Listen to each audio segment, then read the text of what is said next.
হে everyone, আসসালামু আলাইকুম। Welcome to another new vlog. আজকে ভ্লগটা অনেক সুন্দর একটা ভ্লগ হতে যাচ্ছে। আমরা আজকে একদমই হঠাৎ কোনো আনসার্টেন প্ল্যানেই চলে গিয়েছিলাম হচ্ছে পূর্বাচলের দিকে। তো পূর্বাচলের এই দিকটা হচ্ছে আমি এক্স্যাক্টলি জানি না, এটার নাম শুনেছি হর্দি বাজার। যেহেতু আমরা এখানে ঘুরতে এসেছিলাম, তো আমি আর আমার হাজব্যান্ড হচ্ছে পূর্বাচলে ৩০০ ফিটে ঘুরতে এসেছিলাম। তো সেখান থেকেই হচ্ছে আমরা খানিকটা দূরে আসতে আসতে এরকম একটা গ্রাম্য সাইটে চলে আসি, যেখানে এই বাজারটা দেখে আমি আমার হাসব্যান্ড দুজনেই একদম দাঁড়িয়ে যাই। কারণ হচ্ছে বহু বছর পরে এই টাইপের একটা সুন্দর বাজার দেখলাম, যেখানে হচ্ছে একসাথে সব ধরনের সবজি, তারপর হচ্ছে দেশি যত ধরনের আইটেম আছে সব কিছুই পাওয়া যাচ্ছিল।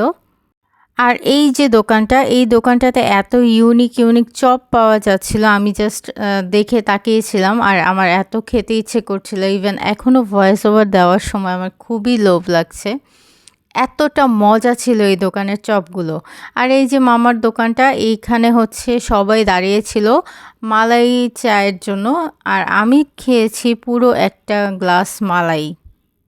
মালাইয়ের কথা মনে পড়লেই আব্বুর কথা মনে পড়ে যায়। আমি হচ্ছে ছোটোবেলা থেকেই আব্বু যখন আমাকে এই ধরনের টং দোকানগুলোতে নিয়ে যেত, তো উনি আমার জন্য ১ গ্লাস ভর্তি মালাই নিয়ে আসতো। ইভেন হচ্ছে আমি আমাদের চাচ্চুদের বাসায় যখন যেতাম, ওইখানেও হচ্ছে এরকম আমার জন্য মালাই বরাদ্দ থাকতো। তো প্রতিটা মুহূর্তেই আমি তাকে মনে করি। আর এই তো এখানে হচ্ছে আমরা একদম খোলা বাতাসের নিচে বসেছিলাম। যেহেতু হচ্ছে টং দোকান, তো এখানে এত কিছু এক্সপেক্ট করাও ভুল। আমরা হচ্ছে এরকম নদীর সাইডে একটা জায়গাতে বসেছিলাম। এত সুন্দর বাতাস ছিল, সেই সাথে অনেক বেশি রৌদ্র ছিল। আর আমি হচ্ছে এই ভিউটা এনজয় করছিলাম। আর এই তো আমার হচ্ছে সেই কাঙ্ক্ষিত মালাই, এইটাতে হচ্ছে সুগার অ্যাড করা ছিল। আমি হালকা একটু সুগার নিয়েছিলাম, কারণ এমনি মালাই খেতে এত একটা ভালো লাগে না। আর এখানে হচ্ছে আমি আমার হাসব্যান্ডকে কিছু মালাই দিচ্ছিলাম, যেহেতু হচ্ছে সেও পছন্দ করে। আর এই তো সানসেটটা আমি দেখছিলাম আর আমার কাছে মনে হচ্ছিল একদম দেশ গ্রামে ফিরে গিয়েছি। একদম নদীর পাড়ে যেমন খোলা একটা বাতাসে বসে তারপর এত সুন্দর একটা সানসেট ভিউ এনজয় করা, এটাও একটা ভাগ্যের ব্যাপার।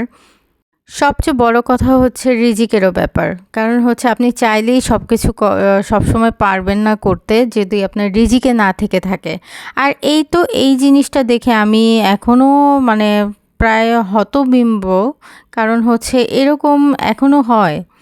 মানে এই যে লোকগুলো একসাথে নামছে, এরা হচ্ছে ওই পার থেকে এই পারে এসেছে এই একটা ট্রলারে করে। এখনও যে এভাবে যাতায়াত করা হয়, এটা আমি মানে অনেক বছর পর দেখলাম আর কি। এভাবে করে আমি এর আগে দেখিনি। আর এই তো ভিডিওর মাঝখানে চলে এসেছে একটা বোট, পিকনিকের বোট আর কি। এরা হচ্ছে দলবদ্ধ হয়ে পিকনিক করছিল আর বোটের যেই সুন্দর একটা গান বাজছিল। যাই হোক, আমি হচ্ছে কপিরাইট ইস্যুর জন্য এখানে হচ্ছে মিউজিকটা অ্যাড করলাম না। আর এই রকম হচ্ছে ৩ থেকে ৪টা বোট গিয়েছে আমি যতক্ষণ বসেছিলাম এই টাইমটাতে। আর এই তো এইটা হচ্ছে এখন আবার নৌকা বোঝাই করে, সরি ট্রলার বোঝাই করে হচ্ছে আবার ওই পার চলে যাবে। আসলে মানুষের জীবনধারায় কত ধরনের পরিবর্তন হয়, কত ধরনের উন্নয়ন হয়। আর সেই সাথে কিছু পুরাতন স্মৃতিও রেখে যায়, থেকে যায় আর কি। আর এটা দেখে আমার কাছে সেই রকমই লাগছিল, খানিকটা বুড়িগঙ্গা নদীর মতো, যে ট্রলারে করে হচ্ছে রাস্তা পার হতো আগে মানুষ, এরকম। এই তো সেই টং দোকানের মালাই চা আর মালাই আর হচ্ছে সেই পাকোড়াগুলো খেয়ে আমরা এখন চলে এসেছি এখানে। আর এখানে আসতে না আসতেই দেখলাম যে জিলাপি ভাজছে, তারপর হচ্ছে গরম অনেক ধরনের আইটেম ছিল, ১২ ভাজা ছিল। তা আমি হচ্ছে জিলাপিগুলো দেখেছিলাম, কিন্তু আমার তখন খেতে ইচ্ছে করেনি। আর এই দোকানটাতে হচ্ছে ১২ ভাজা বিক্রি করছিল। ১২ ভাজা খাওয়ার জন্য মানুষ হুমড়ি খেয়ে লাইন ধরে দাঁড়িয়ে আছে। সেই কাতারে আমার হাসব্যান্ডও, সে তার নিজের জন্য নিয়েছে। আমাকেও বলছিল যে এটা খাওয়ার জন্য, কিন্তু আমার এটা একদমই পছন্দ না। আমি ভাজা পোড়া আইটেমগুলো অ্যাভয়েড করে চলি। খুব একটা পছন্দ না হলে আমি খাই না। আর এই তো এই চাচার থেকে হচ্ছে তাল নিয়েছিলাম। ওনার তালগুলো ভেবেছিলাম ফ্রেশ হবে, কিন্তু আনফরচুনেটলি তালগুলো অত একটা ভালো পড়েনি। কিন্তু এই মামার পেয়ারাগুলো এত বেশি মজা ছিল, একদম মানে টাটকা ফ্রেশ পেয়ারা। আর একদম মানে খুবই একটা রিফ্রেশ লেগেছিল পেয়ারাগুলো খাওয়ার পর।